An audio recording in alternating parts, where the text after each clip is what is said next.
సర్పంచ్గా గెలిచినటువంటి కాంగ్రెస్ అభ్యర్థి విశ్వవేణి గారు అసలు వారు గెలిచినందుకు ఊరుకు ఎటువంటి హామీలు ఇచ్చారు, వారు ఎలా ఫీల్ అవుతున్నారు, సర్పంచ్గా గ్రామ పంచాయతీ నిధులు ఎలా కేటాయిస్తారు అని ముఖాముఖి అడుగుదాం. చూస్తూనే ఉండండి. ఏం చదువుతున్నారు? 10th వరకు చదువుతున్నారు. మీరు మీరు ఎన్ని ఓట్లతో గెలిచారు మేడం? 124 ఓట్లతో. మొత్తం ఎన్ని ఓట్లు? ఎన్ని వార్డులు ఉన్నాయి? మీరు గెలిచినాక సంతోషంగా మొదట చేసినటువంటి సంతకం ఏ ఫైల్ మీద వాటర్. ఓకే, ప్రజలకు మీ ఊరిలో ఉన్నటువంటి కష్టాలు దాని మీద ఏమేమి ఉన్నాయి, దాని మీద ఎలా పోరాడుతున్నారు, దాని గురించి ఒక చిన్న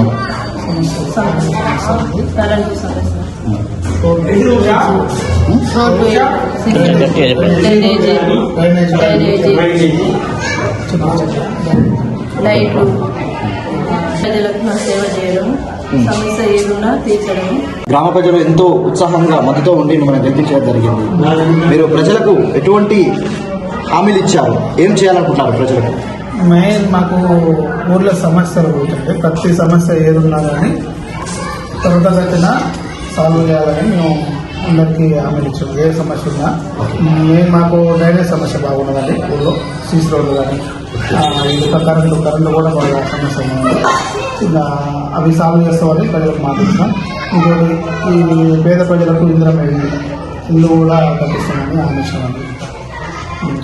ప్రభుత్వం నుంచి ఏ పథకాలు వచ్చినా కానీ ప్రజలకు అందుబాటులో అందేలా సహకరిస్తామని. తిరుమలగిరి గ్రామ ప్రజలు నా మీద నమ్మకంతో మా గ్రామ పంచాయతీ ఏర్పడ్డ కానించి కూడా, అంటే గ్రామ పంచాయతీ మాకు ఇంతకుముందు మేడారం ఉంటుండే, మా గ్రామ పంచాయతీ కొత్త ఏర్పడ్డ కానించి కూడా ఇప్పటికీ అత్యధిక మెజార్టీతో, అంటే ఎప్పుడు కానీ 100 లోపు ఉండేది, మాకు 124 ఓట్ల మెజార్టీతో కూడా ఇచ్చారు. ఈ నా పదవీ కాలం 5 సంవత్సరాలు ఉన్న 5 సంవత్సరాల్లో కూడా ఎన్నడూ కని విని వెరగని రీతిలో కూడా గ్రామ పంచాయతీని డెవలప్ చేస్తారని నేను హామీ ఇస్తున్నాను. అభివృద్ధి